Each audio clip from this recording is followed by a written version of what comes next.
কলিকাতা বিশ্ববিদ্যালয় BA fifth সেমিস্টারে সকল ইতিহাসের জেনারেল পরীক্ষার্থী বন্ধুদের জন্য যারা তোমরা পরীক্ষা দিতে চলেছো সামনে, তো সেই জন্য তোমাদের ইতিহাস ডিএসসি A2 এই পেপারের উপর থেকে এটি কোশ্চেন পেপার তোমাদের সামনে তুলে হচ্ছি।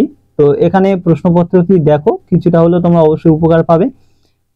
আর একটা জিনিস, তোমাদের এরকম ধরনের তোমাদের প্রশ্ন হবে, কিন্তু সাজেশনের মধ্যে যে প্রশ্নগুলো দিয়েছি সেগুলো কিন্তু তোমরা খুব যত্ন সহকারে করবে, কারণ ওখানেই হচ্ছে মেন সাজেশন, ওখানেই তোমরা দেখবে। আর এখানে যে প্রশ্নপত্র দিয়ে দিলাম এটা তোমরা দেখো পরীক্ষা যাওয়ার আগে। তোমাদের প্রত্যেকের উচিত, আমি প্রত্যেকবারই বলি যে নিজেরা ঘরে টাইম ধরে এটি পরীক্ষা তোমাদের দিয়ে নিজেকে তৈরি করে নেওয়া। তো সেই জন্য এটি নমুনা প্রশ্নপত্র তোমাদের তুলে হচ্ছি। তো এই প্রশ্নগুলো ধরে তোমরা একটা নিজেরা ঘরে পরীক্ষা দেওয়ার চেষ্টা করো, তাহলে কিন্তু তোমরা অনেকটাই উপকার পাবে। আর সাজেশন গুলো তোমরা অবশ্যই খেয়াল করবে, প্রয়োজন হলে সাজেশন লিঙ্ক গুলো আমি ডেসক্রিপশন বক্সে দিয়ে দিচ্ছি। অনেকে সাজেশন গুলো পাও না, ভিডিওগুলো ঠিকঠাক র্যাঙ্ক না হলে পাওয়া যায় না। তো তোমরা একটু ডেসক্রিপশন দিয়ে খেয়াল করো, সেখান থেকে তোমরা সাজেশন লিঙ্ক পেয়ে যাবে। আর লাস্ট মিনিটের সাজেশন একটু খুব ভালো চিন্তা করে, আমি তোমাদের দেওয়া হয়নি, এখন তোমাদের দিয়ে দেবো, সেটাও তোমরা একটু খেয়াল করবে। তো এখানে তোমাদের হিস্ট্রি জেনারেল তোমাদের পেপার তোমাদের ডিএসসি A2 ফুল মার্কস তোমাদের 65 নম্বর পরীক্ষা প্রশ্নপত্র, যে 23 পরীক্ষা তোমাদের 23 বলে কিন্তু উল্লেখ থাকবে। তো এখানে প্রশ্নগুলো তোমরা দেখবে। আর বাকি যাদের এডুকেশনে সাজেশন দেখোনি, তোমরা কিন্তু অবশ্যই একটু প্লে লিস্ট দেখার চেষ্টা করো, তাহলে সবচেয়ে বেশি উপকার পাবে। তো এবার আমরা দেখে নিই, এখানে প্রথম দেওয়া আছে, দেখো যে কোনো 3টি প্রশ্নে উত্তর দাও বলে তোমাদের দেওয়া আছে 3, 5, 15 5 নম্বর টিকা সলভ, এগুলো দেওয়া হয়ে থাকে। আগে তোমাদের পূর্বে সিলেবাস অনুসারে তাও শর্ট কোশ্চেন ছিল, এখন তোমাদের রাখা হয় না। তো সেই জন্য তোমরা এখানে যেমন আছে বড় প্রশ্ন আর টিকাগুলো, সেইগুলো তোমাদেরকে করতে হবে। দেখো এখানে আমি প্রশ্নের মধ্যে কি কি রেখেছি, আমার যেটা মনে হয়েছে রেখেছি, কিন্তু এইগুলোই যে পড়বে কখনো সেই মিথ্যে কথা তোমাদেরকে বলবো না। তবে এগুলো গুরুত্বপূর্ণ মনে হয়েছে বলে আমি রেখে তৈরি করেছি, কিন্তু তোমরা সাজেশনটাই ফলো করবে। এবার দেখো এখানে দেওয়া আছে তোমাদের 170 দিবসের রাজত্ব সম্পর্কে টিকা লেখো। ক দাগে এরকম দেওয়া আছে। খ দেওয়া আছে বাস্তুল দুর্গের পতন, মানে বাস্তুল দুর্গের পতনের গুরুত্ব কি ছিল। প্রশ্নটা এইভাবে তোমাদের দিতে পারে যে বাস্তুল দুর্গের পতনের গুরুত্ব, শুধু পতন বলে দেয় না, গুরুত্বটাই বেশি দাবি রাখে টিকার দিক থেকে। গ দেখা আছে স্পেনীয় ক্ষত বলতে কি বোঝো, সেটা সম্পর্কে তোমাদের এখানে লিখতে হবে। তারপরে আছে তোমাদের ফরাসি বিপ্লবের সামাজিক কারণ কি ছিল।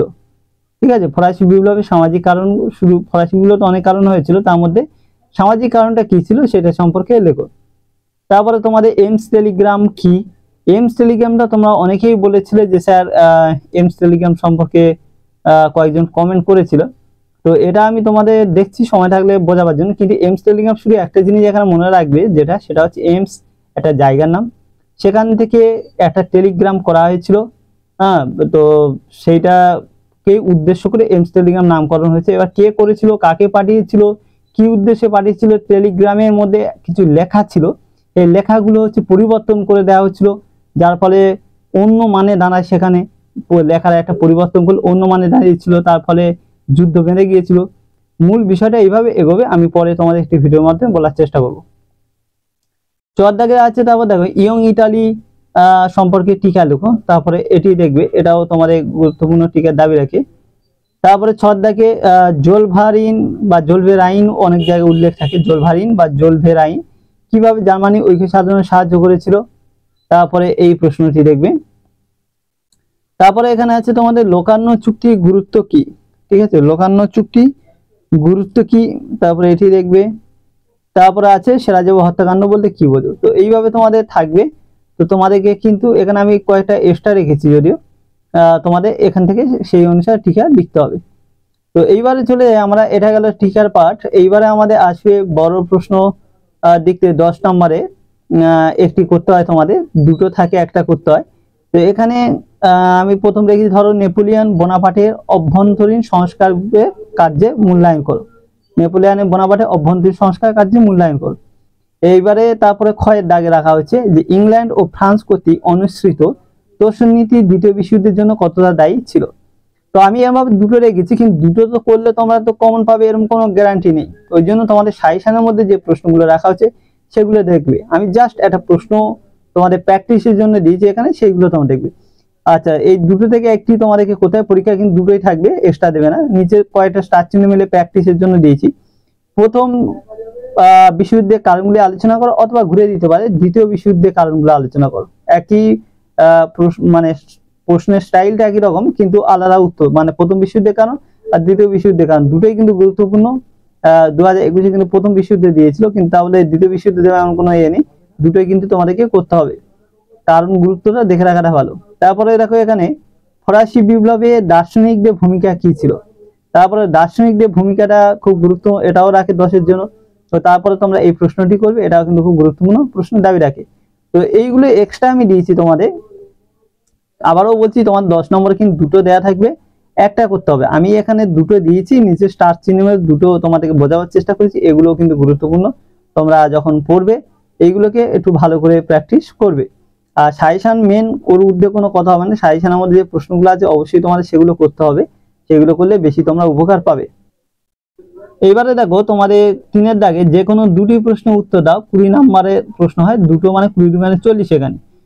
তো এখানে তোমাদের 40 নম্বরের প্রশ্ন, যে প্রশ্নগুলো তোমাদেরকে করতে হবে পরপর তোমাদের দেয়া হয়েছে, দেখো যে কটা থাকে তেমনই দেওয়া হয়েছে। কর দাগে প্রথম রেখেছি ধরো 1830 খ্রিস্টাব্দে জুলাই বিপ্লবের কারণ ও ফলাফল আলোচনা করো। তো 1830 খ্রিস্টাব্দ জুলাই বিপ্লবের কারণ ফলাফল গুরুত্বপূর্ণ। এর সঙ্গে সঙ্গে তোমরা যেমন পড়বে, শুধু যে জুলাই বিপ্লব দেবে এমন কোনো মানে নেই, তোমাদের কিন্তু ফেব্রুয়ারি বিপ্লবও দিতে পারে যে কোনো মুহূর্তে, কিন্তু জুলাই বিপ্লবটা বেশি গুরুত্বপূর্ণ দাবি রাখে, এই জন্য আমি প্রশ্নের মধ্যে এটাই তোমাদের জন্য রেখেছি। খর দাগে ভার্সাই সন্ধির মধ্যে কি দ্বিতীয় বিশ্বযুদ্ধের বীজ নিহিত ছিল। তারপরে এই প্রশ্নটিও গুরুত্বপূর্ণ, তাই এটাও আছে। তারপরে গদ দাগে বিসমার্কের রক্ত লৌহ নীতির মাধ্যমে, বিসমার্ক রক্ত লৌহ নীতির মাধ্যমে কিভাবে জার্মানিকে ঐক্যবদ্ধ করেছিল ব্যাখ্যা করো। ঠিক আছে, তারপরে এই প্রশ্নটিও গুরুত্বপূর্ণ প্রশ্ন, তাই এটাও রেখেছি, খুব গুরুত্বপূর্ণ মোস্ট দাবি রাখে। তো এটা তার মানে তোমার রেখেছি, তো এটা তোমরা দেখবে। তারপরে ঘর দাগে দেখো 1871 থেকে 1914 পর্যন্ত সময়কালকে কি সাম্রাজ্যবাদের যুগ হিসাবে অভিহিত করা যায়। তারপরে এই প্রশ্নটি রাখা হয়েছে, এটাও তারপরে তোমরা দেখবে, এটাও তোমাদের গুরুত্বপূর্ণ দাবি রাখে। তারপরে নিচে ফরাসি সংবিধান সভার কৃতিত্ব ও সীমাবদ্ধতা আলোচনা করো। তো এইভাবে তোমাদের 20 নম্বরের প্রশ্নগুলো রাখা হয়েছে এখানে। তো এইভাবে থাকবে, তোমাদেরকে লিখতে হবে এখান থেকে। তো তোমরা এই প্রশ্নগুলো অবশ্যই প্র্যাকটিস করো বাড়িতে, পরীক্ষা যাওয়ার আগে করে পরীক্ষা যেও, তাহলে তোমরা উপকার পাবে। আর সর্বশেষ কথা যেটা বলবো সেটা হচ্ছে সাজেশন। কোনো রকম ভাবে এই প্রশ্ন এটাকে সাজেশন বলে মনে করে যাবে না, তাহলে ঠকার সম্ভাবনা থাকবে।